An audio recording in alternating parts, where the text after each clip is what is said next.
প্রাস থেকে একটা ম্যাথ। তো দেখো এখানে কোশ্চেনে কি বলছে যে একটি বস্তু 22 মিটার পার সেকেন্ড বেগে 45 ডিগ্রি কোণে যদি নিক্ষেপ করা হয় তাহলে 45 মিটার দূরত্ব দূরে 20 মিটার উচ্চতার দালান সে অতিক্রম করতে পারবে কি না। তো এই ম্যাথগুলোর ক্ষেত্রে কী করা লাগবে ভাইয়া, প্রথমেই চিত্রায়িত করা লাগবে। তো চলো আমরা যদি চিত্রায়িত করি, এটা হচ্ছে কিস থেকে দিছি বলো তো, প্রাসের ম্যাথ যারা করো নাই তারা একটু বেসিকগুলো দেখে নিবা। তো দেখো প্রাসে কী করছে, এইভাবে ঢিলটা ছুটছে বা নিক্ষেপ করছে। তো দেখো এর যে মনে করো তোমার নিক্ষিপ্ত কোণ ছিল এটা কত হচ্ছে 45 ডিগ্রি, তার মানে আমরা কিন্তু থিটার মানটা পেয়ে গেলাম।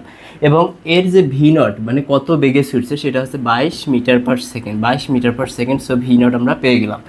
এখন বলছে যে 45 মিটার দূরে, তার মানে এখান থেকে কত দূরে 45 মিটার, ধরে নিলাম এতটুকু কত 45 মিটার। তো আমরা এক্সের ভ্যালু পেয়ে গেলাম। 20 মিটার উচ্চতার দালান অতিক্রম করতে পারবে কি না। তো এইখানে হচ্ছে একটা কি ছিল, y = 20 মিটার দালান ছিল, সেটা অতিক্রম করতে পারবে কি না। তো যদি আমরা প্রাসের যে একটা ফর্মুলা আছে যে প্রাসটা কত দূরত্ব অতিক্রম করবে লাস্ট পর্যায়ে, তো এইটা হচ্ছে y দ্বারা। তো এখানে y বলে দিছে যে 20 মিটার।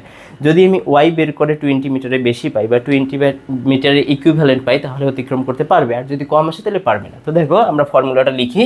ফর্মুলা হচ্ছে আমরা জানি y = x tan থিটা বা tan থিটা x তোমরা যাই বলো না কেন -gx² / 2 v0 square cos square কি বলো তো, cos স্কোয়ার হচ্ছে থিটা।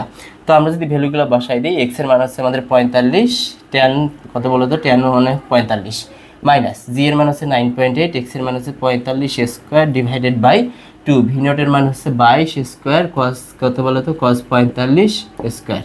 এইটা যদি পুরোটা আমরা ক্যালকুলেশন করি তাহলে ক্যালকুলেশন রেজাল্ট আসে আমাদের 3.977 মিটার, যা ইকুইভ্যালেন্ট অফ 4 মিটার। কিন্তু এটা কি না, 20 মিটারের কাছাকাছি না, 20 মিটার থেকে অনেক কম। সো কী করতে পারবে না, পারবে না, অতিক্রম করতে পারবে না। অ্যান্সার হচ্ছে না। বুঝতে পারছো?